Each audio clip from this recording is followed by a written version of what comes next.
मेरा आपको रिस्पेक्ट देना, किसी और को मेरा आपसे डर ना लगे तो उसे क्या समझा जाए।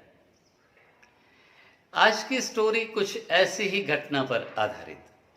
दिल से दिल तक जेडी चैनल पर मैं जितेश दवे आप सभी दोस्तों को नमस्कार, सत श्री अकाल, आदाब।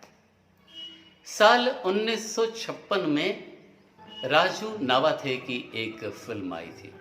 फिल्म का नाम था बसंत बहार। भारत भूषण जी और निम्बी जी के साथ अभिनीत इस फिल्म का संगीत दिया था शंकर जयकिशन ने। इस फिल्म के सभी गाने एक से बढ़कर एक, जैसे कि बड़ी देर भई नंदलाला, तेरी राह तके ब्रिज बाला, दुनिया न भाए मोहे अब तो बुला ले चरणों में, मैं पिया तेरी तू माने या न माने, भय भंजना वंदना सुन हमारी।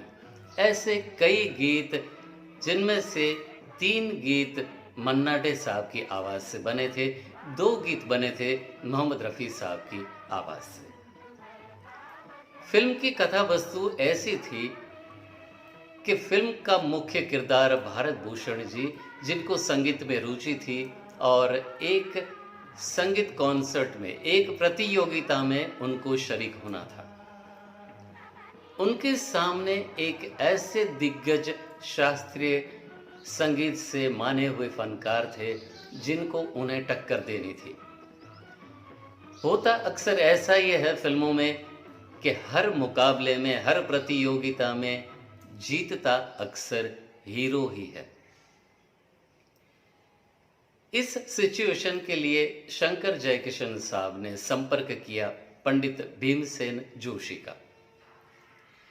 शंकर जयकिशन जी ने कहा कि आपके संगीत के ज्ञान के सामने हमारा शास्त्रीय संगीत का ज्ञान बड़ा ही कम है। इस सिचुएशन का गाना आप ही को कंपोज करना है। पंडित भीमसेन जोशी जी एग्री हुए। उनके साथ राम नारायण जी, जो कि सारंगी के बड़े ही माने हुए फनकार थे, दोनों ने मिलकर एक बड़ी ही पॉपुलर बंदिश पर एक गाना कंपोज किया। सुरों से सजाया शंकर जयकिशन जी ने। गीत बना ये। केतकी गुलाब जूही चंपक बन फूले, केतकी गुलाब जूही पंकज बन फूले। ये प्यारा सा गीत कंपोज हो गया, पूरा तैयार हो गया। गाने के लिए प्लेबैक देने वाले थे पंडित भीमसेन जोशी जी, जो कि दिग्गज फनकार के लिए अपना प्लेबैक देने वाले थे। लेकिन फिल्म का मुख्य किरदार भारत भूषण जी, जो कि हीरो थे, उनके लिए प्लेबैक सिंगर की शोध शुरू हुई। सभी ने सोचा कि मन्ना डे साहब को हमें इस फिल्म में प्लेबैक सिंगर की हैसियत से लेना है। मन्ना डे साहब ने सिचुएशन देखी। सिचुएशन में ऐसा था कि दूसरे दिग्गज फनकार के सामने फिल्म का hero, main character Bharat Bhushan ji प्रतियोगिता जीत लेते हैं। मन्ना डे साहब ने सोचा कि पंडित भीमसेन जोशी जी जैसे दिग्गज फनकार स्क्रीन पर मेरी आवाज़ के सामने सिचुएशन के मुताबिक हार जाते हैं। मन्ना डे साहब ने बड़े विनम्रता से इनकार कर दिया। बहुत समझाने के बाद भी मन्ना डे साहब नहीं माने।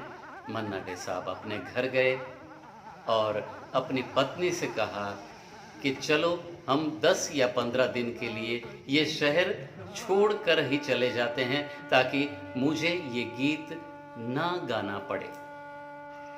मन्ना डे साहब की धर्मपत्नी सुलोचना कुमारन ने उनको समझाया कि ये तो एक फिल्म की सिचुएशन है, ये वाकई तौर पर आपको पंडित भीमसेन जी को हराना नहीं है, आप ये गाना गाएं।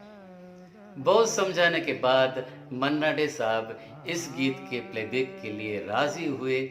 गाना रिकॉर्ड हुआ और गाना मुकम्मल होते होते पंडित भीमसेन जी ने भी उनकी गायकी को सराहा और कहा कि दरअसल आपको प्लेबैक सिंगिंग के बजाय क्लासिकल रागों पर भी गाना प्रिफर करना चाहिए। दोस्तों, ये थी आज की विशेष स्टोरी।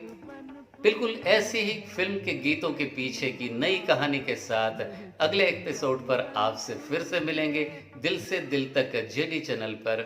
नमस्कार, सत श्री अकाल, आदाब, बाय बाय, टेक केयर।